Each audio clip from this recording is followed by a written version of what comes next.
আমি চাইলে প্রত্যেকটা লাইনে লাইনে হৃদয় ভাঙার গর্জন নিয়ে আসতে পারতাম। তারপরে দেখেন এখানে আরেকটা দেখেন, এক আকাশের নিচে দুটি বিচ্ছিন্ন দেহ, মানে ফিল।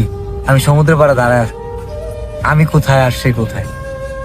অপূর্ণতা ডায়েরি খুলে পড়েনি কেহ, কারণ আমার জীবন তো আমি কাউকে জানান দিই নাই। আমার জীবন যে ঘটে গেছে তখনও তো অপূর্ণতা ডায়েরি, এখন এটা পূর্ণতা পাইছে।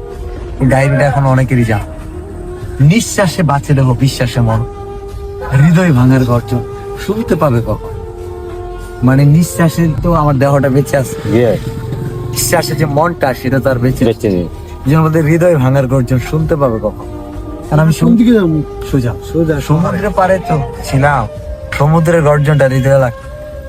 কারণ আমার সমুদ্রের দিকে তাকাইতেও কষ্ট হয়। খুব ইচ্ছা ছিল এই সমুদ্রে প্রিয় মানুষকে একসাথে নিয়ে নামবো, সোজা একদম। ভাই তা পারি নাই, পারলাম না। বিয়ের পরে ওয়াইফকে নিয়েও গেছিলাম সমুদ্র পাড়ে, কিন্তু আর একসাথে সমুদ্রের জলে নামার সুযোগ হয় না। কেন জানেন? না ভাই, কারণ আমি তো ওই বিলালটা না, এখন থরসা বিলাল। মানে আমার যদি ওয়াইফের হাত ধরে সমুদ্র পাড়ে নামি, এখানে অনেকগুলো ফুটেজ যাবে, এগুলো নিয়ে সোশ্যাল মিডিয়া উত্তাল থাকে।